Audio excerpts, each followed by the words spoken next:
Surfpool's subgraphs provide an IDL-to-SQL workflow where your program data can easily be indexed in real time both locally and on mainnet.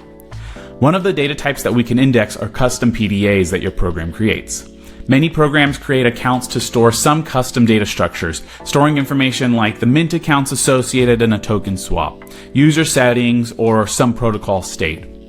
Oftentimes, different instructions will be used to create, update, or delete the custom accounts, and an index or subgraph of the account is needed to piece together the full history of the account state.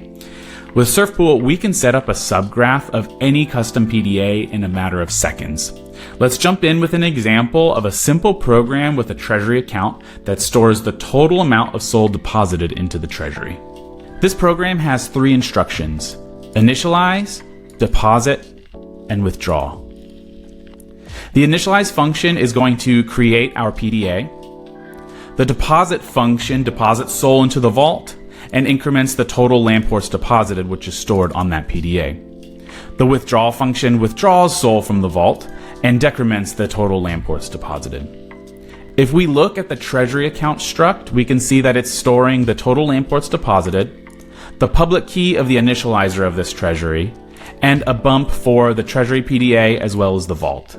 If we want to index this account, we can easily add a construct to our deployment runbook so that a subgraph is deployed alongside the on-chain deployment. For this, we'll open our main.tx in our deployment runbook, and we'll add an action. We'll give it a name, and the action type is svm deploy subgraph.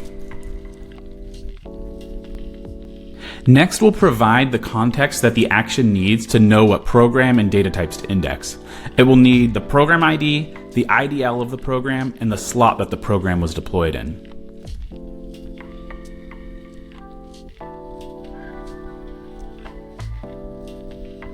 Next, we can define the type of data that we're indexing, a PDA. For this, we'll provide the action with the name of the anchor type that's being indexed, and we'll reference each of the instructions that uses this type.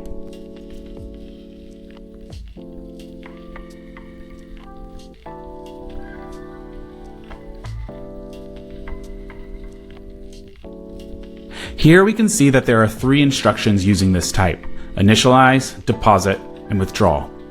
Each of these instructions defines their own variable name that is using this type, which happens to be treasury for all 3 of them. By default, the deploy subgraphs action will index all of the fields defined in the PDA. Since the treasury account PDA has some data, such as the account bumps, that aren't useful in our index, we can explicitly provide the fields that we want indexed rather than indexing all of them. First, we'll add the initializer key field, and we'll give it a description.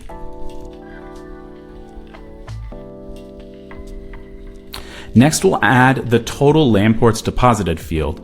But that name is kind of long and cumbersome in a database, so we'll rename it in our database to just be balance. We'll also give it a description.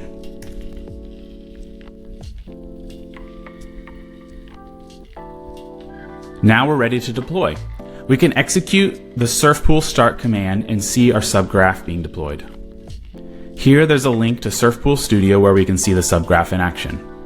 Here in the documentation tab, we can see all of the GraphQL types, as well as this treasury account type with all of the fields that can be queried, as well as those custom fields that we've set up with their documentation.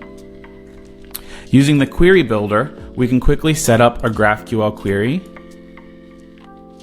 and click this play button to execute the query. If we send some transactions depositing into our vault, we can execute the query to start seeing real data.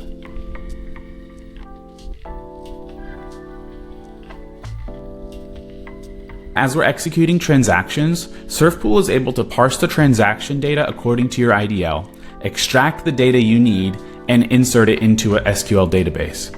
From there, we've created this GraphQL wrapper around the database to make accessing the data a breeze. With this IDL-to-SQL workflow, indexing your program's PDAs is built into your deployment workflow, giving you production-ready database access out of the box.